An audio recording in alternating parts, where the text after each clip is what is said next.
there, it's Silver. This is SaGa, Emerald Beyond. So, SaGa, right, how to describe it? The SaGa games are probably Square's weirdest franchise. Of all of the series that they've had for a while, since their Squaresoft days, and allowed to become large series, I would say SaGa is definitely the most unusual. They are JRPGs, but they don't really do most of the tropes that you're used to in the genre, and their characters and their storytelling and their combat are all sort of odd in different ways, and it creates a pretty interesting series in my opinion that, whether you like it or not, it does have entries that don't really feel like anything else. So in this game you have 6 different campaigns that you can choose to go on, 6 different sort of main characters that you can choose to follow, and they all are linked together by this place, this Emerald Beyond, which is a sort of conjoined world setup where there are 17 different worlds that are all connected to each other, and you can travel in between each of them on your journey. Different characters have different reasons for wanting to travel the worlds, and of course they also all go to different worlds. Not any one character goes to all 17. And you're along for the ride for any of them, and you can keep a save or multiple saves for each campaign individually and switch between them as you wish. So you can, play one main character for a while and then save and load back to the main menu and then start a new game on a different main character and do them all in tandem if you wish. You can kind of play them however you want. And the first thing to get out of the way is how the structure of this game works, because it's not a usual JRPG. You will get to know these characters super well and all their motivations and everything and go through like a world-changing adventure. The adventures that you go on in this game feel like small adventures that are just one of many that each of these characters has been on.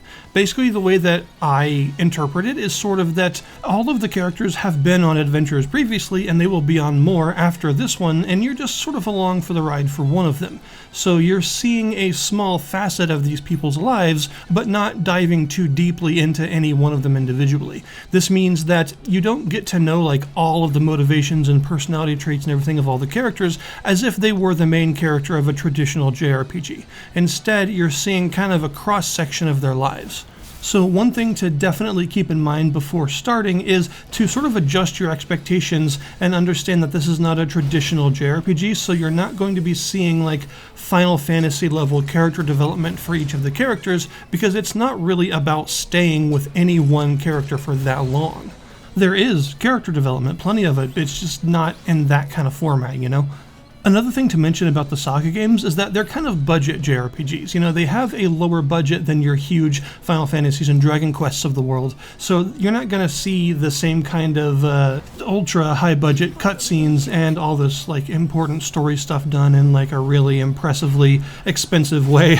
Everything is more budget in these games, and personally I think that kind of adds to their charm because they're so off kilter in the first place that it kind of fits them. And they're also never priced as like a full $60 or $70 AAA experience anyway, so that helps. The interesting thing about the structure of this game that I want to talk about first is that it's meant to be replayed. And I don't just mean that you have several different characters to go through, so you have a bunch of campaigns to start anew and keep going that way, but I also mean the campaigns you've already done are also meant to be replayed. Because you make a lot of choices in this game that are mutually exclusive, things that cause you to go to one world instead of another, or ways that develop a world in a different direction than another, so you're actually meant to play the same campaign again over and make different choices next time, because you can see different things. You may end up going to entirely different worlds or recruiting entirely new characters depending on what choices you make.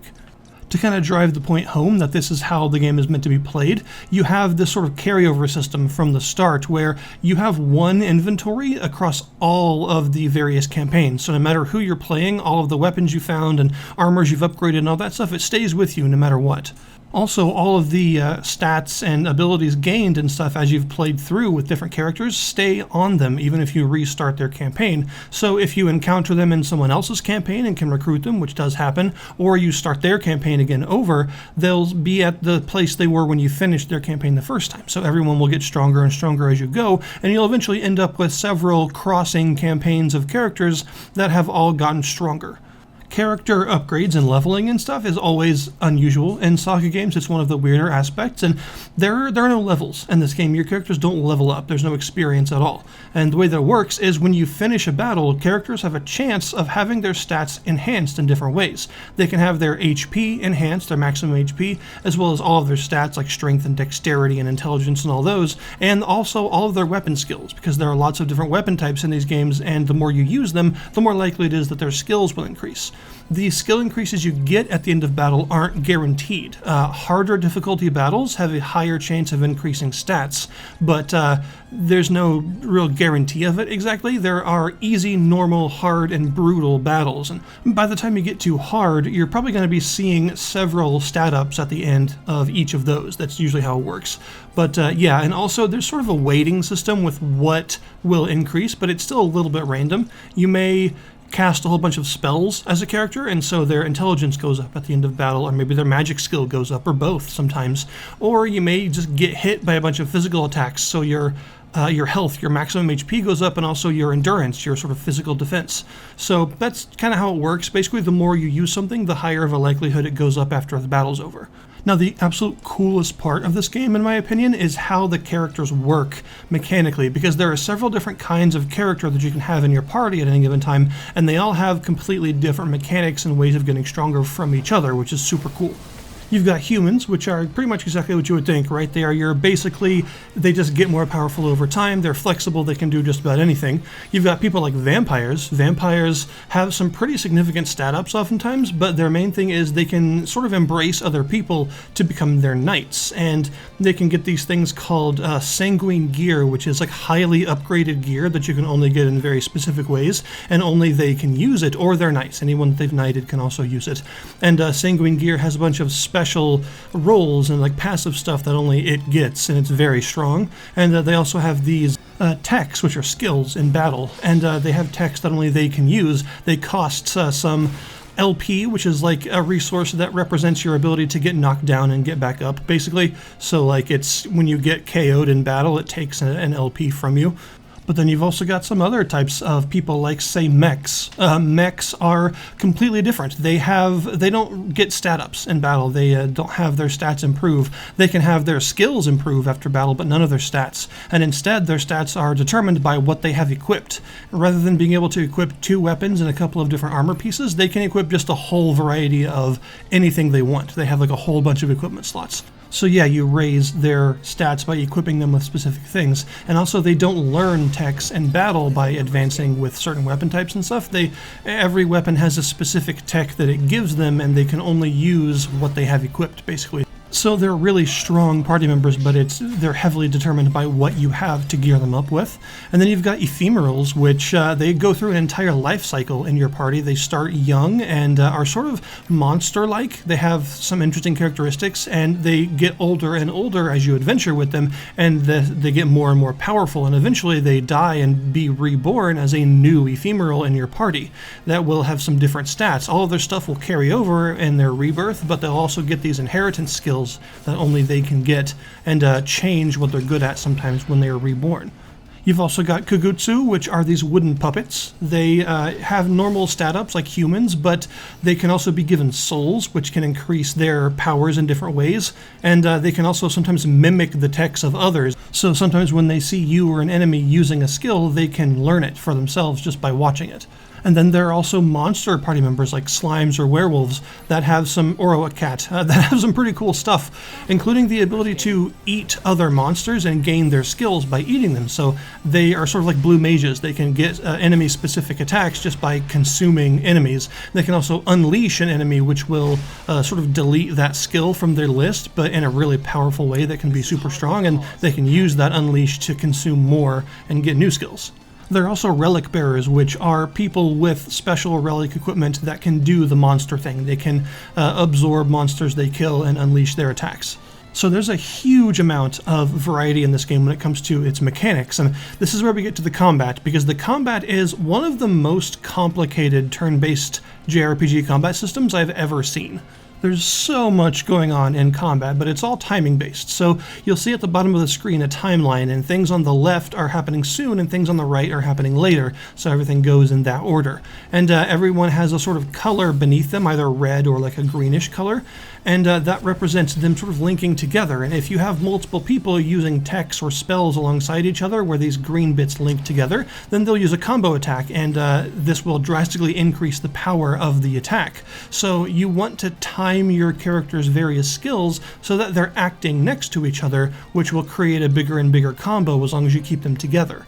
There's also a combo rate, which will increase as characters do these union attacks together, and as they build this combo rate, I think it increases their damage, but it also increases the likelihood that once the combo is over, they'll restart and do another one for free, and they can actually do this multiple times, and this is actually key to fighting some of the tougher bosses in the game, is to making really good use of these union attacks and making sure your characters are getting a bunch of free actions because you keep having them go next to each other.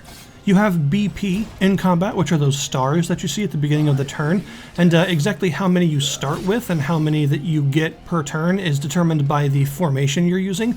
There are a lot of different formations in the game that give you different benefits, but basically they determine how you're going to fight effectively. And usually you get about 1 star per turn, so every turn you have a little bit more to work with than last time.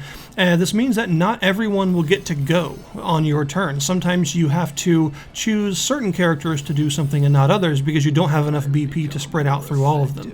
Different techs and spells have a different BP cost. There are also oftentimes various ways to decrease BP cost depending on the formation you're using. And the one that I'm using for a lot of this footage is one that decreases cost based on being part of a combo the previous turn. So you want to select whoever that you would wish to do something. It doesn't matter. You can just scroll left and right and select whoever you want, and then try and sort of align them together if you can. Although sometimes you don't necessarily want to do that because there are other ways that you can use this timeline to your benefit. For one, there are showstoppers, which are very important. Whenever you have a character off on their own on the timeline with 2 empty spaces on either side of them, so basically 5 empty spaces in a row with the character in the middle, they'll do something called a showstopper, which is basically a self combo. They'll use several of their techs in one turn for free, and it's usually very powerful, so you absolutely want these whenever you can.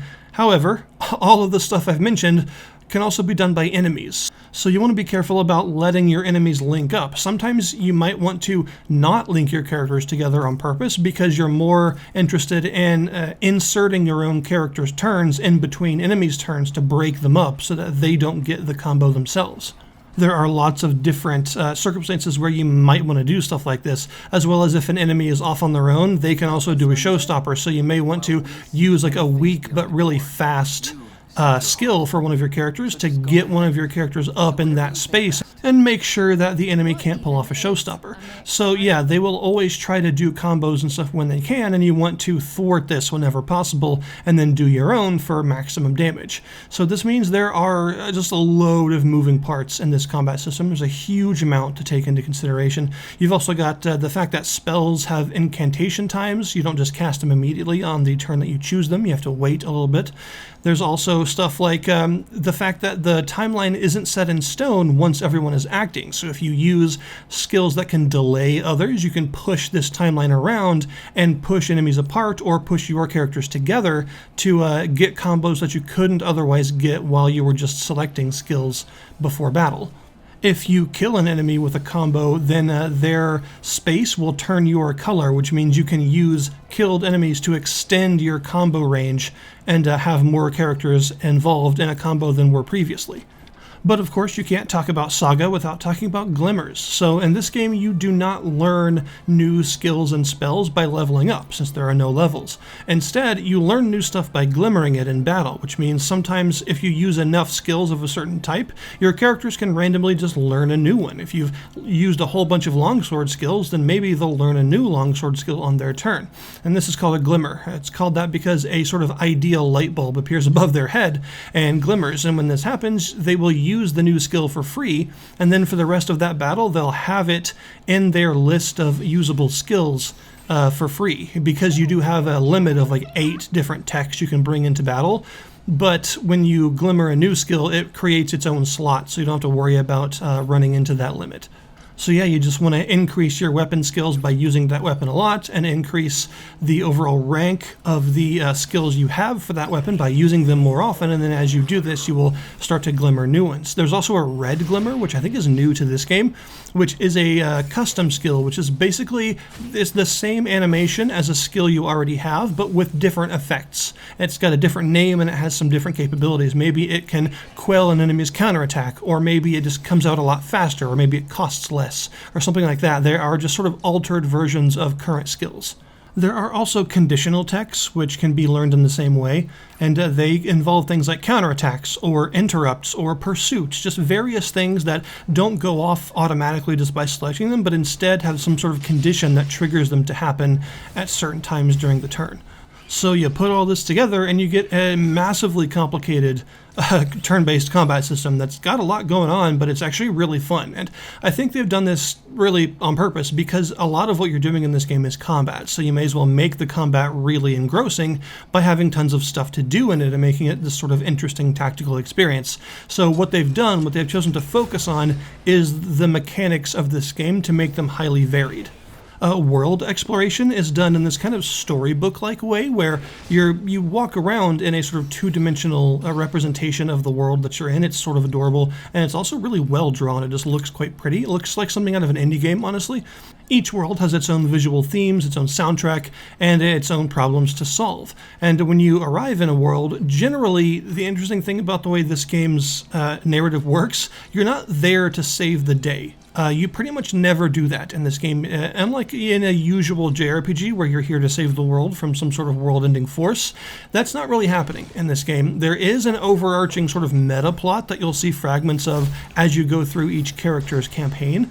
But what each character's missions are all about is something very personal to them, not about saving the world.